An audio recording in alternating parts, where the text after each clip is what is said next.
Apa itu bahasa baku?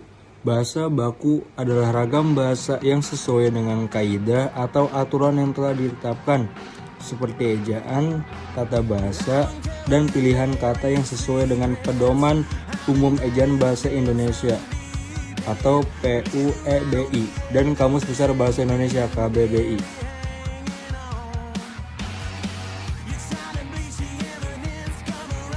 Apa itu bahasa tidak baku? Bahasa tidak baku adalah bentuk penggunaan bahasa yang tidak mengikuti kaidah atau aturan resmi tata bahasa, ejaan, dan kosakata yang telah ditetapkan dalam bahasa baku, seperti yang ada di Kamus Besar Bahasa Indonesia atau Pedoman Umum Ejaan Bahasa Indonesia.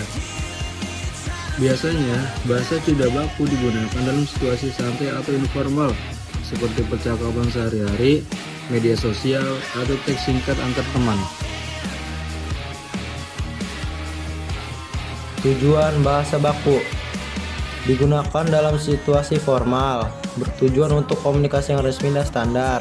Contohnya, dokumen resmi, pidato, atau berita. Bahasa tidak baku yaitu digunakan dalam situasi informal, bertujuan untuk komunikasi yang santai dan akrab. Contohnya seperti percakapan sehari-hari, media sosial, atau pesan singkat. Ciri-ciri bahasa baku. Yang pertama, mengikuti kaidah tata bahasa yang benar. Yang kedua, menggunakan ejaan yang sesuai dengan PUEBI. Yang ketiga, menggunakan pilihan kata yang tepat dan tidak rancu. Dan yang terakhir, biasanya digunakan dalam situasi resmi, seperti karya ilmiah, surat resmi, pidato, atau berita. Selanjutnya, ada ciri-ciri bahasa tidak baku. Yang pertama, tidak mengikuti aturan ejaan dan tata bahasa yang benar. Yang kedua, menggunakan bentuk singkatan atau pengucapan yang dipengaruhi bahasa daerah atau bahasa gaul. Dan yang terakhir, digunakan dalam konteks informal, seperti percakapan dengan teman atau media sosial. Penggunaan bahasa baku di lingkungan kampus meliputi yang pertama adalah dalam tulisan seperti skripsi, makalah, artikel ilmiah, dan laporan penelitian.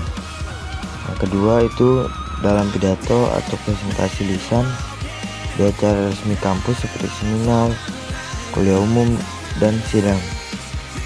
Tiga, dalam komunikasi resmi seperti surat, email, atau pengumuman resmi. Kesimpulannya yaitu bahasa baku dan tidak baku memiliki perbedaan dalam penggunaan dan tujuan. Bahasa baku digunakan dalam situasi formal untuk komunikasi yang resmi dan standar, sedangkan bahasa tidak baku digunakan dalam situasi informal untuk komunikasi yang santai dan akrab. Pemilihan bahasa yang tepat dapat membantu menyampaikan pesan dengan efektif dan sesuai dengan